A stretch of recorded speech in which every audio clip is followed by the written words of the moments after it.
వినాయక మండపాలు ఏర్పాటు చేసే వారికి అలర్ట్. ఈ రూల్స్ తెలుసుకోండి. ఆంధ్రప్రదేశ్లో వినాయక చవితికి సంబంధించి అధికారులు, పోలీసులు కీలక సూచనలు చేశారు. సింగిల్ విండో ద్వారా గణపతి నవరాత్రి ఉత్సవాలకు అనుమతులు ఇస్తున్నట్లు తెలిపారు. వినాయక చవితి మండపాల ఏర్పాటుకు పోలీసుల అనుమతి తప్పనిసరిగా తీసుకోవాలని సూచించారు. విగ్రహం ఎత్తు 5 అడుగులకు మించి ఉండకూడదని, రాత్రి 10 గంటల తర్వాత ఎలాంటి కార్యక్రమాలకు అనుమతి ఉండదన్నారు. హుండీలు, విలువైన వస్తువులు ఉన్న చోట సీసీ కెమెరాలను ఏర్పాటు చేసుకోవాలని, బలవంతంగా చందాలు వసూలు చేస్తే కేసులు నమోదు చేస్తామని పోలీసులు హెచ్చరించారు. అగ్ని ప్రమాదాలు జరగకుండా జాగ్రత్తలు తీసుకోవాలని, గణపతి విగ్రహాలను నిమజ్జనానికి తగిన అనుమతి తీసుకోవాలని సూచించారు.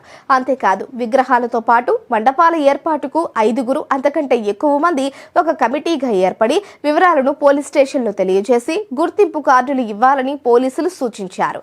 ప్రైవేట్, పంచాయతీ, మున్సిపాలిటీ స్థలాల్లో విగ్రహాలను ఏర్పాటు చేయాలి అనుకుంటే యజమాని, స్థానిక సంస్థల అనుమతి తీసుకోవాలన్నారు. అంతేకాదు, అగ్నిమాపక, విద్యుత్ శాఖ అనుమతులతో మండపాల దగ్గర ఇసుక, నీరు ఉంచుకోవాలన్నారు. గణపతి ఉత్సవాలు నిర్వహించే రోజులు, నిమజ్జనం తేదీ, మార్గం వివరాలు కూడా తెలియజేయాలన్నారు. గణపతి మండపాల దగ్గర ఉదయం 6 గంటల నుంచి రాత్రి 10 గంటల వరకే సౌండ్ బాక్సులు వినియోగించాలని సూచించారు పోలీసులు. గణపతి విగ్రహాలను రహదారులపై ఏర్పాటు చేయకూడదని, బ్యానర్లు, ఫ్లెక్సీలు పెట్టి ప్రజల రాకపోకలకు అంతరాయం కలిగించకూడదని సూచించారు.